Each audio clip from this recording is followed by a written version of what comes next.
আমরা at first এই যে রেক্টেঙ্গেল টুল সিলেক্ট করলাম, কি করলাম, রেক্টেঙ্গেল টুল শিপ অল্টার দিয়ে এরকম সুন্দর করে চার কোণ আছে নিলাম। কিভাবে নিলাম, সুন্দর করে চার কোণ আছে। তারপরে এই যে আমরা কি সিলেক্ট করলাম, এটা হলো ডাইরেক্ট সিলেকশন টুল। তো ডাইরেক্ট সিলেকশন টুল দিয়ে এখানে একটা ক্লিক করলাম। তো ক্লিক করলে তো দেখেন এই তিনটার পয়েন্টার দেখেন, আর এটার পয়েন্টারটা একটু চেঞ্জ হয়েছে না, এইটাকে ধরে জাস্ট এইভাবে নিয়ে নেব। ঠিক আছে, আচ্ছা নিলাম। এখন দেখেন এই পাশকারটার যে পয়েন্টারটা এটাও সিলেক্ট করে এই দিকে নিয়ে নিব। তো এখন দেখেন পুরো একটা পাতার মতন হয়ে গেছে না। ওকে, গুড। এখন এরপরে আমরা হলো রিফ্লেটে যাব। কোথায় যাব, এই যে রিফ্লেট। হ্যাঁ, নতুন একটা টুলস এর নাম হলো রিফ্লেট টুলস। তো এটাকে আমরা এখানে একটা ক্লিক করলাম।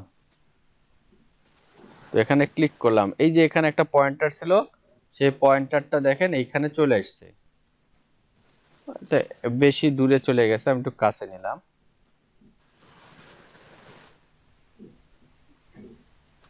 আচ্ছা, তো এখানে আসছে। তো এখন এই যে অল্টারটা ধরে এখানে ক্লিক করে অল্টারটা ধরে জাস্ট এইরকম একটা অ্যাঙ্গেল নিলাম। তো নেওয়ার পরে তারপরে হচ্ছে এটা একটা কপি হয়ে গেল, অল্টার ধরে কিন্তু কপি করলাম। তো এরপরে কন্ট্রোল ডি দিব, কন্ট্রোল ডি।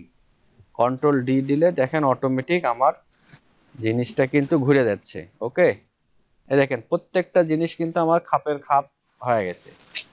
তো এখন দেখেন জিনিসটা তো মনে হচ্ছে যে কি অবস্থা, মনে হচ্ছে কিছুই বোঝা যাচ্ছে না।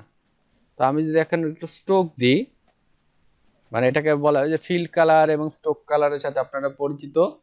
তো এই যে আমি স্ট্রোক দিলাম, তো স্ট্রোক দিলে দেখেন এই যে আমরা স্ট্রোক দিছি প্রত্যেকটা রেখা কিন্তু বোঝা যাচ্ছে। আচ্ছা, ওয়েল ওয়েল। তো এখন টোটাল সিলেক্ট করে আমি হচ্ছে দেখেন এই সাইডটুকু কিন্তু বোঝা যাচ্ছে না, মানে এদিকে কি আছে না আছে। তো এই জন্য টোটাল সিলেক্ট করে আমি পাথ ফাইন্ডারে ডিভাইডেডে ক্লিক করব। কোথায় ক্লিক করব, পাথ ফাইন্ডারে ডিভাইডেড। তো ডিভাইডেডে ক্লিক করলাম।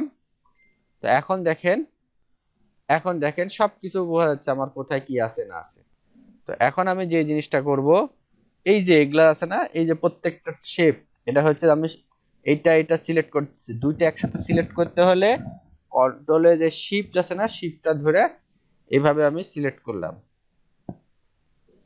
দেখেন আমি কিন্তু প্রত্যেকটা কিন্তু মানে মেন, তো এটার পরে সেকেন্ডটা ধরলাম, ভিতরটা কিন্তু ধরি না। এখন আমি জাস্ট একটা ইয়েলো কালার নিলাম। কি কালার নিলাম, হলুদ কালার নিলাম। তো এরপরে আমি টোটালটা সিলেক্ট করে এই যে স্ট্রোকটা আছে না, স্ট্রোকটা আমি কমা দেব। এই যে স্ট্রোক, এই যে স্ট্রোকটা নাই, স্ট্রোকটা আর কি করলাম, স্ট্রোকটা কিন্তু মুছাই গেলাম, মুছাই দিলাম। তো এখন দেখেন এইখানে আমার কিছু একটা জিনিস বৃত্ত আছে। তো আমরা নরমালি বিষয় আমরা যখন বৃত্তটা তৈরি করি তখন এখানে একটা জিনিসটা হচ্ছে এইভাবে একটু আটকায় দিলাম। হুম, তো একটু সামঞ্জস্য অনুযায়ী করে নিলাম। তো নেওয়ার পরে দেখেন এটা কিন্তু আমাদের গ্রুপ করে নিলাম, এটাকে টোটাল সিলেক্ট করলাম। এই যে বাহির থেকে টোটাল সিলেক্ট করে গ্রুপ। ওকে, তো গ্রুপ করা হয়ে গেল। এবার শিপ অল্টার ধরে যে ছোট ছোট করে নিলাম। কি করে নিলাম, ছোট ছোট। ওকে, তো ধরেন এইখানে একটা নিলাম, এইটাকে এইখানে নিলাম। এরপরে আমি এইখানে আরেকটা নিলাম। এই যে কিছুক্ষণ আগে আমরা কন্ট্রোল ডি দিয়ে কপি করলাম না, এখন আমরা কন্ট্রোল ডি দিয়ে আবার কপি করব। তো দেখেন এখান থেকে আমার টোটাল কয়টা কপি হয়ে গেছে, 3 3 6টা। তো এখন আবার দেখেন নিচে আনবো, এই নিচে আবার দেখেন এভাবে দিয়ে দিলাম, এইভাবে কন্ট্রোল ডি আবার। ঠিক আছে, তো কন্ট্রোল ডি। আচ্ছা ঠিক আছে, 1 2 3 4 5 6, 3 2 5টা, 5টা হয়েছে। আচ্ছা আরেকটা নিব কি, না থাক এটাই ঠিক। তো এখন টোটাল সিলেক্ট করে আবার হলো কন্ট্রোল জি দিয়ে গ্রুপ দেওয়া যাবে, বা রাইট বাটনে ক্লিক করলেও গ্রুপ দেওয়া যাবে, বা এই যে অবজেক্টে যাও গ্রুপ করা যাবে। সরি, অবজেক্টে যায় গ্রুপ, হ্যাঁ অবজেক্টে যাও গ্রুপ করা যাবে। এই যে অবজেক্টে যায় সে টোটাল সিলেক্ট করে অবজেক্টে যায় গ্রুপ।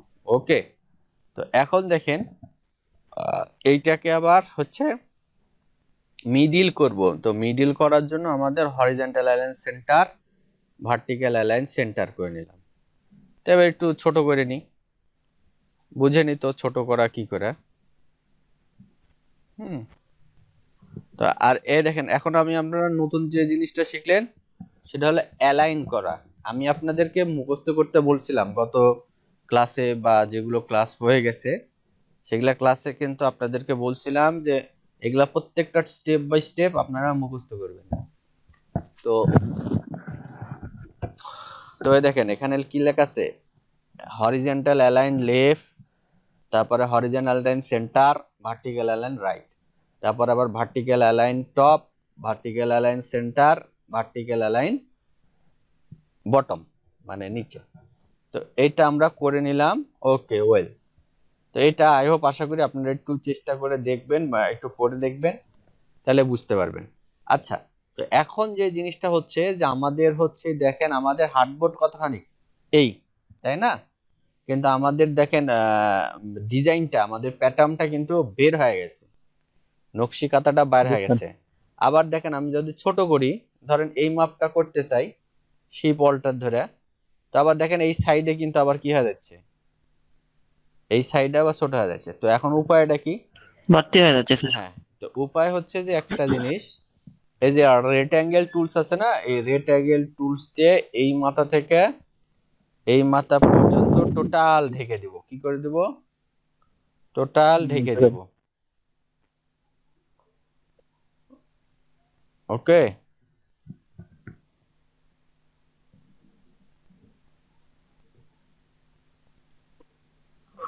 টোটাল ঢেকে দিলাম। আচ্ছা, তো টোটাল ঢেকে দেওয়ার পর দেখেন আমাদের ওই পিছনে যে অপশনটা আছে ওটা কিন্তু তলে পড়ে গেছে। আর এটা কি, এই হলুদটা কি উপরে না? এই টোটাল এখন হলো দুইটা, এটা একটা লেয়ার, এটা একটা লেয়ার, বা এটা একটা শেপ, এটা একটা শেপ, দুইটা শেপ। এই দুইটা শেপ সিলেক্ট করে রাইট বাটন ক্লিক করব। তো রাইট বাটন ক্লিক করলে এই দেখেন একটা অপশন আছে গ্রুপ, দেখেন লেখা আছে, আছে না? তো গ্রুপের নিচে দেখেন একটা লেখা আছে মেক ক্লিপিং মার্কস। হ্যাঁ, তো এইটাতে আমরা ক্লিক করব। এখন দেখেন, দেখেন সাইড আর বাইরে কিছু আছে।